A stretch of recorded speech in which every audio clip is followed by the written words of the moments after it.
7 stories, 7 places where the record just stops. Here's what was left behind. May 16th, 2008. Hemraj's body was found on that terrace, and 3 men who were in the building that night have never been charged. Last time I was here, I told you Hemraj never made it back down from that rooftop terrace. His body spent almost a full day up there before anyone thought to look. On the night of May 15th, 2008, 3 men were documented inside that Noida building.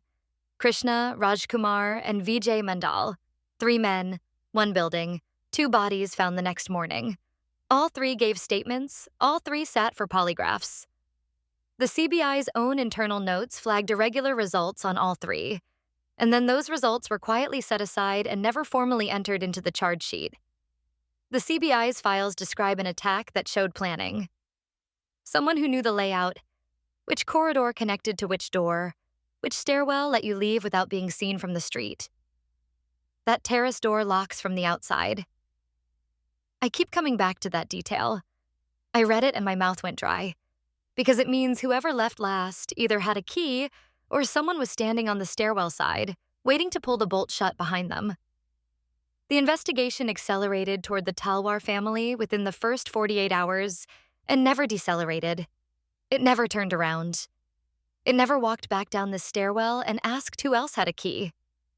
Arushi was 14. Hemraj was 45. 2 people stabbed and posed inside the same apartment, and not one of the 3 men who were present that night has ever stood in a courtroom and answered for it. Some cases stay unsolved, not because the evidence disappeared, but because following it would mean tearing apart the first version of events so completely. The people who built that version would have to answer for what they did to the Talwars first. That terrace door was bolted from the outside. Someone pulled it shut. Who do you think was holding the key? 12:30 a.m. A Fiat mounted the sidewalk, aimed at 20 of us. Full speed. 20 of us walking home from a birthday party. midnight, quiet street. Stone fences on both sides. I remember thinking it was the kind of night nothing bad could touch. A white Fiat crept up beside us. Window down. 5 guys inside. And the one in the passenger seat leaned out and said, "Hey girls, why don't you come with us?" Not a question. A test. I told them to fuck off. My voice came out steadier than I felt. My throat had already gone dry, my hands already cold inside my pockets. They stopped. We kept walking. I told myself it was over. 100 meters. That's how long it took. Then the engine cracked open. Not revved, cracked, and I heard the tire grind concrete before I even turned around. We threw ourselves into the stone fences. I hit the wall with my shoulder, and the impact went up through my teeth. Someone went down on the concrete and didn't get up immediately. I stopped breathing. The car stopped. And then, I want you to understand this, they were laughing. Not nervous laughter, delighted. Like they'd done the funniest thing they'd ever done. My friend Val, 18 years old, calmer than anyone had a right to be, walked up to the driver window with his hands open and said, "You know that could have killed someone." His voice didn't shake. Mine would have. The driver said we shouldn't be scared, said they were nice guys just joking around. And I looked down. There was a fresh white gouge in the concrete curb where the tire had hit. Nice guys don't leave marks like that. What I keep coming back to, the thing that still makes my jaw tight at 12:30 a.m., is that it was a game to them. Our fear was the punchline, and the sidewalk still has that gouge in it. If that was your group, what do you do when they're still laughing and the car is still running? Nephi Fischer filed 3 custody attempts, and 0 missing persons reports exist for his children. I'd been sitting with this case for 2 weeks before I understood what I was actually looking at. 3 custody filings between 2021 and 2022. Nephi Fischer wanted his kids back. Every single one denied. January 1st, 2023. Elizabeth's house went quiet. Alan and Rochelle were gone. No call. No report. Nothing. Elintra left 1 note. It didn't say goodbye. It said, "Gas money for the drive. Keep the change." That phrase, Investigators said it meant a route already planned, a door already open at the other end. The sect had a name for this, a doctrine. The departure order had been spoken aloud. Alan first, then Rochelle. My mouth went dry reading that. Not scared, just the taste of something metallic behind my molars and the room going very still. As of today, no charges, no bodies, no crime scene. Alan and Rochelle have not been found. Elizabeth is still looking. A doctrine names your children in departure order, and the law can't touch it. What would you do? My dog stared at the corner for 3 seconds flat. Then his body hit the floor. The vet ran every test she had. 6 years old. No prior history. She handed me the folder and said, nothing wrong on paper. He was dead 2 months later. 3 months after that, I found my cat cold and stiff under my bed. No signs, no sounds, nothing. I'd heard her purring the night before. Then the snakes started going. Hardy snakes, corn snakes, the kind that outlive cats and dogs. They went belly up one by one. My mouth tasted like copper every time I found one. We were telling my girlfriend's tattoo client about all of it. Mid-sentence, I heard the crack before I saw it. A lighter and the weed tray launched themselves across the room. Hit the wall hard enough to leave a mark. The basement has been wall-to-wall flies every single day for 2 years. January, August, doesn't matter. I can hear them before I open the door. This low, wet hum that gets into your back teeth. My Malinois and my Roddy will not go near that basement door.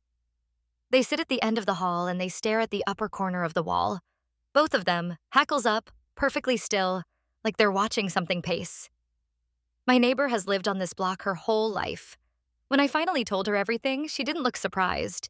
She just pointed at my front door and said, that house has always taken things from people.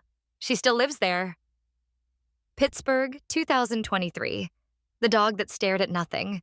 He was the first thing this house took. She says whatever it is, it's still here. She can feel it in the basement hum. The dog stared at that corner first. Same corner the Roddy won't look away from now. What do you think it saw? Chase turned off the light. The door slammed. My 18-year-old brother was gone, and the police never found a single trace of him. It was 7:30 on a Tuesday when the power died, mid-sentence, mid-bite. And Chase was in the kitchen pulling my chicken nuggets out of the oven. Every single light in that house went out. Except one. The one upstairs. In my bedroom where no one had been all evening. Chase told me to stay put. I gripped the banister post and listened to him climb. And then I heard it. That top stair. The creak it only makes when someone's full weight comes down on it. He walked in. I heard the wall switch click. That dry plastic snap. The room went dark. And then something slammed that door so hard I felt the vibration in the soles of my bare feet on the carpet downstairs. I ran. I shoved that door open with both hands, and every light in the house came back on at once, all of them, like nothing happened. Chase was not in the room. I got down on my hands and knees and pressed my cheek to the carpet and looked under the bed. Dust and nothing. I screamed his name until my throat tasted like copper and my voice stopped working. 2 officers came. They walked every inch of that house for over an hour. Radios crackling, boots on the stairs, that top step creaking under each of them. They had no explanation. Chase went on a cold case list and stayed there. 3 years since that night. I still haven't gone back in that room, because the thing I cannot make myself stop thinking about is this. Every light in that house was dead. So what turned mine on? What turned that light on when every other bulb in the house was completely dead? Iago Santos. Aguiar is in apartment 3A. The laminated sheet says, do not comment on the smell. The super hands me the sheet before the keys. Not after. His hand doesn't shake, but he won't look at the door when he points to it. The smell hits me before I reach the halfway point of the corridor. Wet concrete, turned meat, something underneath that I have no word for. My tongue goes dry. Rule 3 on the sheet. Do not comment on the smell. Do not react to it. Do not pause. Rule 3 is underlined twice, in red pen. Someone added it by hand. The floorboards underneath me shift. One long, low groan from directly behind 3A's door, like a thing adjusting its weight. I feel it in my back teeth. 1:47 a.m. That's my slot on the maintenance schedule. That's the circled time. My watch says 1:46. Then, one exhale from behind the door. Not short. Not human short. It goes on for 6 full seconds.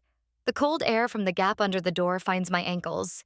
The sheet says failure to maintain the reinforcements may result in injuries that are fatal. Past tense on the next line, injuries that have been fatal. I knock anyway. Because 1:47 is now. The smell goes sharp, iron, wet fur, something burning that isn't electrical. And the footsteps on the other side of the door are slow and getting louder, and they stop right at the threshold. The sheet has a backside. She hasn't turned it over yet. Part 2 if you need to know what rule is printed there. January 1st, 2023. Elintra Fischer left her car running on a Monteview highway and wrote a note about the gas she used. She left the engine running. The note didn't say where she was going, just that she'd used $11 worth of gas and was sorry about it. She got into a vehicle nobody saw. She was 19. She was going back to the FLDS, the sect her own mother had run from years before. 3 months later, her mother Elizabeth came home from Bible study and Alan's cereal bowl was still on the table. He was 13. His sister Rochelle was 15. Both bowls were half-eaten. No ransom call. No note this time. The back door was unlocked. The house smelled like breakfast and nobody in it. This wasn't the first time the FLDS had taken her children. 5 years before, they'd separated her from them after a miscarriage. The sect told her it was her fault. Her punishment. They called her an apostate. Her own kids were taught she was a bad person, and by the time Alan and Rochelle were old enough to form a sentence, they'd already stopped questioning it. Elintra, Alan, Rochelle. 3 children from the same house. 3 separate moments. The same destination, every time, and Elizabeth still cannot tell you where that is. No bodies, no crime scene, just a doctrine old enough to have its own language for this, and a prophecy the community whispered that seemed to know each child's name before they left. If you came home and the bowls were still warm, where would you even start looking? That's the week. 7 stories, none of them finished. Subscribe if you want next week's 7.